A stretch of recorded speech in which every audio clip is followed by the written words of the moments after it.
So I want to make a quick video talking about my cheap and pretty practical method of insulating rim joist. Now the rim joists are along the perimeter of your foundation, and basically they help to prevent your floor joists from twisting, and they also help to support the house. The thing with the rim joists, they're not insulated. On the outside of the rim joist, you may have a piece of plywood, your felt, and then your vinyl siding. So there's literally no insulation between the outside and the inside of your house. This is an area where your house can lose a lot of heat. Also, this could be a spot where bugs will intrude your house, especially if you have holes and cracks and gaps. I have a bug problem in the basement. You can see at one point they were definitely down here, so I'm working on sealing up all these cracks. Now, when it comes to sealing and insulating your rim joist, really the best method is to use spray foam and just spray a couple inches of spray foam over these rim joists completely. Now, in doing that, you could hire a professional contractor, excuse me, but that's gonna cost thousands of dollars. Another option, Dow Chemical actually sells something called, I believe, a Froth Pak. And those Froth Paks are kind of like the do-it-yourself spray foam kits. I was thinking about doing that. They're very expensive. They're about $1,000 a feet, or $1,000 a piece. And I think you get about 650 square feet out of those kits. And I've read a lot of horror stories of those projects going horribly wrong. The other thing to think about, you'll have to check with your local building codes, but if you were to completely cover this with spray foam, I believe spray foam is somewhat flammable. So oftentimes, to meet fire code, I think you actually had to cover up that spray foam with something non-flammable, such as, fire resistant, such as a piece of drywall, something like that. Again, check your local codes. So again, spray foaming is the best method for sealing the rim joist and making sure no air comes or passes through the rim joist, but very expensive. Another option is something called flash and bat. Now, the method of flash and bat is where you take a piece of rigid foam, you cut it to the rough opening size, and then what you do, you go along the edges of that rigid foam and you seal it up with spray foam like I've done here.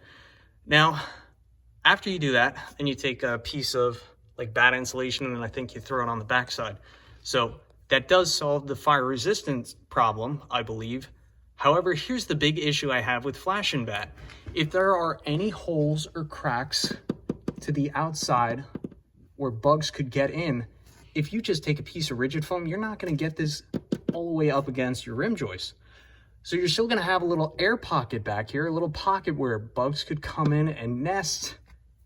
And I just don't think that's the best method. Again, full spray foam, best method. So here's my method, and I haven't really seen anybody else do this, so I'd like to say I'm a pioneer. I'd like to hear what everybody's thoughts are. So what I do, I take a can of just this great stuff, spray foam, right? If you buy 12 of these cans, you actually get it at a bulk discounted rate.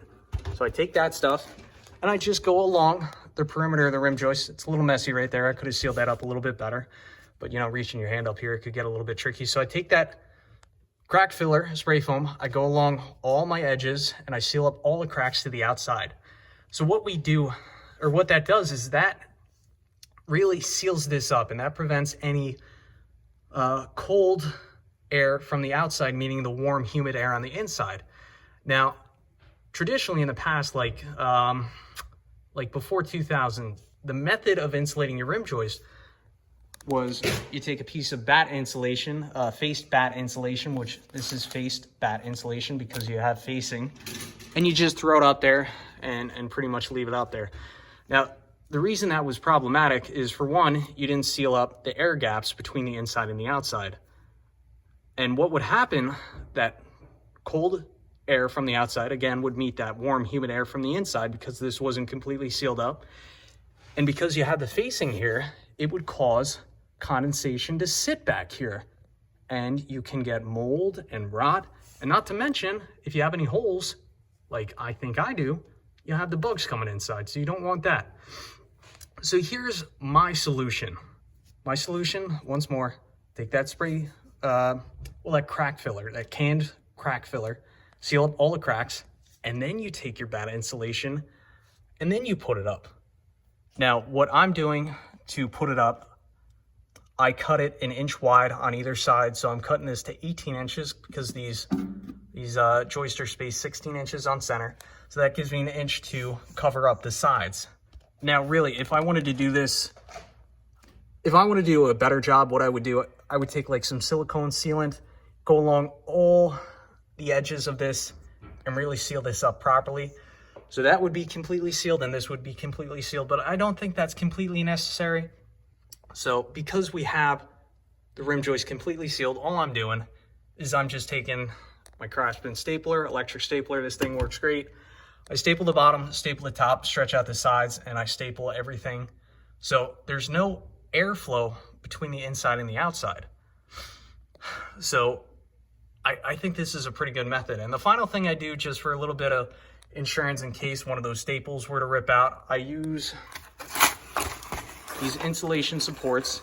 These come, I think, in 2 different sizes. I think they come in 16 inch and 24 inches.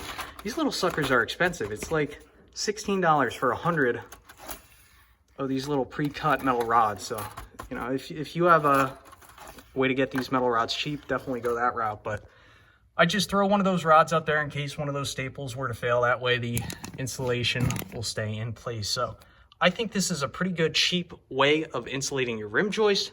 I think you definitely could save a whole lot of money here. I'm using R21. That stuff's a little bit expensive. It's like, I want to say like $70 right now for 70 square feet, something like that. So yeah, let me know what you think. Thanks for watching. Here we have the finished product. I think it looks pretty darn good. Again, you can see the old bug trail. I don't think they've been in the house for a while, but every now and then we get these millipedes. Yeah, those little guys, that's what I'm trying to keep out of here. But I think this is a very cost-effective method. If I had to take a guess, I would say this is probably 1/5 the cost of hiring a spray foam contractor. Thanks for watching.